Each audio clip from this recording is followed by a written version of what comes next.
নমস্কার বন্ধুরা, আমি সুভাষিস সংবাদ সোচ্চারের পক্ষ থেকে আপনাদের স্বাগত। আজকে আমরা এই মুহূর্তে মাননীয় ইমাম সাহেব মৌলানা মুস্তাক আহমেদ, যিনি ধুবিয়াতলা মসজিদ দমদম ক্যান্টনমেন্টের একজন ইমাম, সেই ইমাম সাহেবের সামনে আমরা বসে আছি। ইমাম সাহেবের কাছে আমাদের কিছু প্রশ্ন থাকবে। আজকে আপনারা জানেন, গত 21শে আগস্ট আমাদের রাজ্যের মুখ্যমন্ত্রী নেতাজি ইন্ডোর স্টেডিয়ামে ইমাম এবং মুয়াজ্জিনদের একটি বিশাল সমাবেশ করেছেন। সেই সমাবেশে তিনি ইমাম সাহেবদের, যারা 2000 টাকা করে এতদিন সরকারি ভাতা পাচ্ছিলেন, তাদের ভাতা বাড়িয়েছেন 500 টাকা, এবং মুয়াজ্জিন যারা 1000 টাকা করে পাচ্ছিলেন তাদেরও 500 টাকা করে বাড়ানো হয়েছে। তো স্বাভাবিক কারণেই এই ভাতা বাড়ানোর বিষয়টা আজকে সংখ্যালঘু সম্প্রদায়ের এই ইমাম সাহেবরা কিভাবে নিচ্ছেন, আদৌ তারা এতে কতটা খুশি, কিংবা তাদের আর কোনো দাবি দাওয়া আছে কি না এর ওপরে, সেটা নিয়ে যেমন আমরা তাদের কাছে জানতে চাইব। পাশাপাশি আমরা জানতে চাইব বর্তমান দেশের যে পরিস্থিতি চলছে, বিভিন্ন জায়গায় যেসব জায়গায় বিজেপি শাসিত রাজ্য এবং বিজেপি শাসিত ডবল ইঞ্জিন সরকার, সেই সব জায়গায় দেখা যাচ্ছে সংখ্যালঘু সম্প্রদায়ের মানুষের ওপরে ব্যাপক অত্যাচার হচ্ছে। তাদের ঘরবাড়ি বুলডোজার করে ভেঙে দেওয়া হচ্ছে। ইউপিতে হয়েছে, সম্প্রতি হরিয়ানা নুহুতে হয়েছে, এবং আরও মর্মান্তিক যে ঘটনাটা ঘটেছে সেটা হচ্ছে জয়পুরে ট্রেনে একজন আরপিএফ কর্মী বেছে বেছে 3জন সংখ্যালঘু ভাইকে খুন করেছেন। এই পুরো বিষয়গুলো নিয়ে একজন সাম্প্রদায়িক সম্প্রীতির বার্তা কতটা নষ্ট হচ্ছে, সেই বিষয়ে আমরা আজকের এই আলোচনা সভায় ইমাম সাহেবকে পেয়েছি। ইমাম সাহেব অত্যন্ত খোলা মনের মানুষ। তিনি নিজে নিজের উদ্যোগে, ব্যক্তিগত উদ্যোগে একটি ইংলিশ মিডিয়াম স্কুল চালাচ্ছেন আজকে 15 বছর ধরে, যাতে কোনো রকম সরকারি সহযোগিতা না থাকা সত্ত্বেও বহু ছাত্রছাত্রীর ভবিষ্যৎ তিনি এখান থেকে তৈরি করে দিচ্ছেন। ভাবা যায় না, একজন ধর্মীয় প্রাণ মানুষ, তিনি ইংলিশ মিডিয়াম স্কুল খুলে বাচ্চাদেরকে আধুনিক শিক্ষায় শিক্ষিত করছেন। এরম একজন মানুষকে আমরা সামনে পেয়েছি। আসুন এবার তার কাছে নিয়ে যাই। ইমাম সাহেব, একটু যদি বলেন আপনাদের এই ইমাম ভাতা বৃদ্ধি এবং সার্বিক বিষয়গুলো যেগুলো আমি এতক্ষণ বললাম, সেই সব বিষয়ে আপনি যদি একটু আলোকপাত করেন। सुभाषिस दा, सबसे पहले मैं आपको मुबारकबाद पेश करता हूं कि आप इतने अच्छे हैं कि आप हमारे पास आए हैं, लेकिन हम लोगों की बात तो कोई सुनता नहीं है और आप आए हैं। मैं आपके बहुत बहुत शुक्रगुजार हूं। देखिए, बात रही कि पहले बोर्ड की तरफ से, सरकार की तरफ से 2500 रुपया महीना इमाम साहब लोगों को मिलता था। तो फिर ये रकम हमारे माननीय मुख्यमंत्री ममता बनर्जी 21 अगस्त को 500 रुपया बढ़ा दिया, लेकिन 3000 रुपया है। 3000 रुपया में आजकल की महंगाई के ज़माने में संसार चलाना बड़ा ही दिक्कत है। अभी एक इमाम साहब क्या कर सकते हैं? एक इमाम साहब तो उसको 24 घंटा की ड्यूटी है। मतलब यह है 24 घंटा की ऐसी ड्यूटी है कि नमाज के वक्त उसको इमाम और मुअज्जिन को रहना पड़ेगा। कोई आदमी रहे ना रहे, इमाम और मुअज्जिन को रहना पड़ेगा। तो 5 वक्त में नमाज पढ़ाई होती है दिन रात में, यानी 24 घंटा हुआ। तो 24 घंटा में अगर 5 बार मस्जिद में अगर वो हाजिरी देगा तो और फिर कोई काम उसको करने का टाइम नहीं मिलेगा। जब टाइम नहीं मिलेगा तो 5 वक्त उसको 24 घंटा वहाँ पर हाजिरी देना पड़ेगा। तो इस 24 घंटा की हाजिरी में अगर 3000 रुपया मिलता है तो बहुत ही कम है कि एक संसार को चलाने में कम से कम आजकल जो है 20,000 की दरकार है। तो हम लोग मुख्यमंत्री साहिबा से गुजारिश करेंगे, रिक्वेस्ट करेंगे कि हम सब इमाम का, उनके घर को चलाने के लिए इसको और बढ़ाएं, ताकि इमाम साहब लोग अपने फैमिली को, अपने बाल बच्चों को अच्छा से लिखा भी सके, पढ़ा भी सके। यही हम लोग क्या कह रहे हैं, सरकार से गुजारिश करेंगे। और बात रही कि ये 3,000 रुपया जो मिलता है सिर्फ सरकार तो देती है, इसमें हमारा अहम रोल जो है वक्फ बोर्ड की तरफ से है।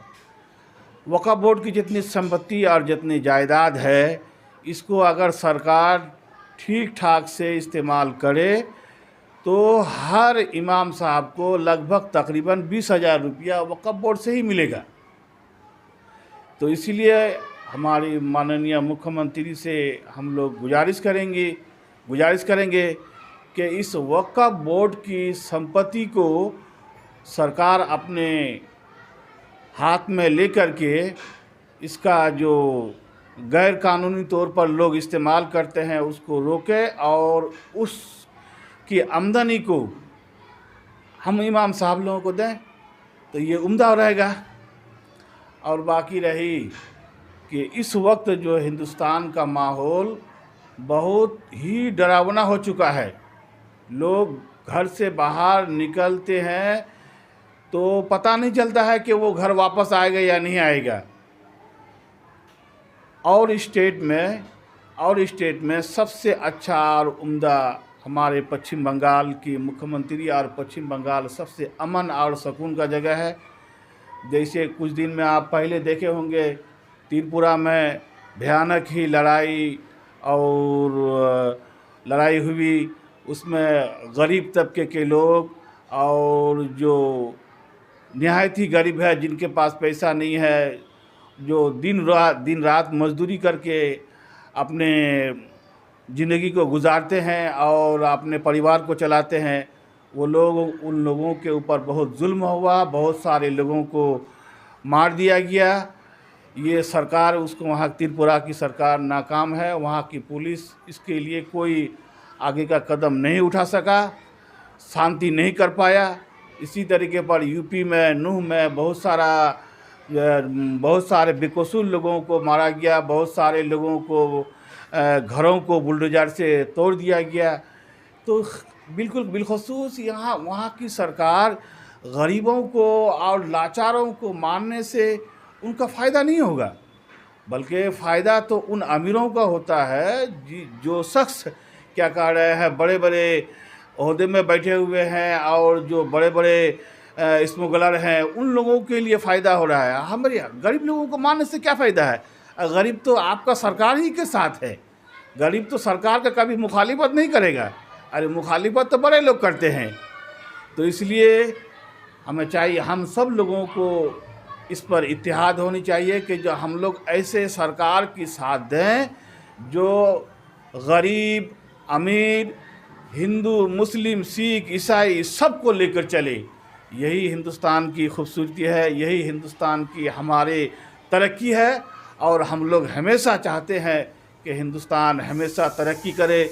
जिस तरीके पर कल की खबर है कि हिंदुस्तान का जो है बड़े हमारे साइंसदानों ने चांद तक रिसाई किया है, चांद तक पहुंचा है, वहाँ की खोज खबर ले रहा है। तो ये मैं उन साइंसदानों को, उन वैज्ञानिकों को भी मुबारकबाद पेश करता हूँ। और बिलखसूस हमारे जितने हिंदुस्तान में नौजवान लोग हैं, ये भी आगे बढ़ें और आगे बढ़ने के लिए कोशिश भी कर रहे हैं, लेकिन सरकार हम लोगों का साथ नहीं दे रहा है। सरकार अगर साथ दे तो हिंदुस्तान और भी बड़ा ही डेवलप करेगा और पहले की तरह हिंदुस्तान सोना की चिड़िया कहलाएगा।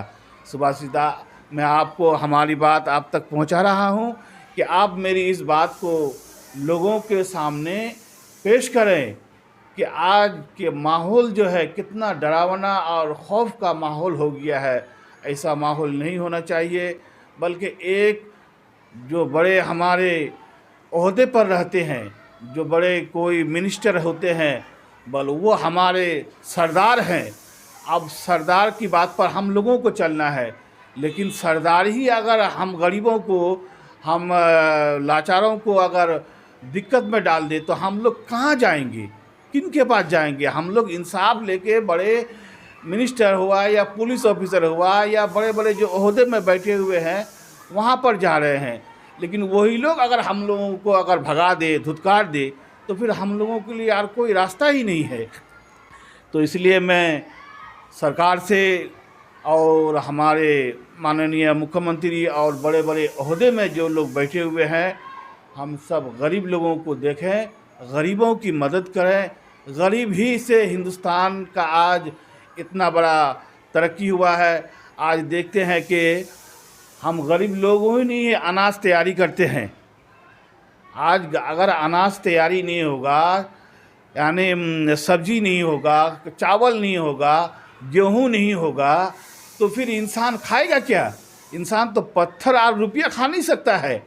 तो सरकार को चाहिए कि इन काश्तकार भाई लोगों का हमेशा मदद करे, क्योंकि इन्होंने ही, काश्तकार भाइयों ने ही अनाज तैयारी करते हैं। तो आज हम शहर के लोग बैठ के खाते हैं। अगर शहर में अगर अनाज तैयारी नहीं होगा तो हम तो भूखे मर जाएंगे। जिस तरीके पर अभी टमाटर का कीमत बढ़ रहा है, प्याज का कीमत बढ़ रहा है और हरा सब्जी का कीमत दिन ब दिन बढ़ रहा है। क्यों? इसलिए कि हमारा पैदावार कमी हो रहा है, और पैदावार की कमी की वजह से ये सारे खाने पीने का चीज़ की कीमत जो है बढ़ जा रहा है। तो उस पर सरकार को ज़्यादा ध्यान देना चाहिए कि खाने पीने का सब्जी जो है कैसे उगेगा, उनके लिए पानी की ज़रूरत है, उनके लिए खाद की ज़रूरत है, उनकी सिंचाई कैसे होगा, ये सरकार को ख्याल रखनी चाहिए, ताकि हमारे खाने पीने का सामान हम सब लोगों को ठीक तरीके पर मिल जाए और कम कीमत पर मिले। इसलिए हम सरकार से गुजारिश करेंगे कि खासकर खाने पीने के सामान पर ज़्यादा से ज़्यादा ध्यान दिया जाए, ताकि ज़्यादा से ज़्यादा जितना उत्पादन होगा, जितना उसका उत्पादन बढ़ेगा, उतना हम सब लोगों के लिए, शहर में जो हम लोग बसे हुए हैं, इन लोगों के लिए फ़ायदा होगा। भाई, खाना ही सब कुछ है। अगर आदमी का खाना नहीं होगा तो आदमी कहीं घर से भी बाहर नहीं जा पाएगा। तो हम सब लोगों को खाने का इंतज़ाम सबसे पहले करना चाहिए। पहले करते थे, बाद में काम होता था। तो इसलिए मैं सरकार से गुजारिश करूंगा कि इस हमारी बात को मद्देनज़र रखते हुए, ध्यान रखते हुए खाने का इंतज़ाम करें। और बिलखसूस हिंदुस्तान में जितने स्टेट है, लगभग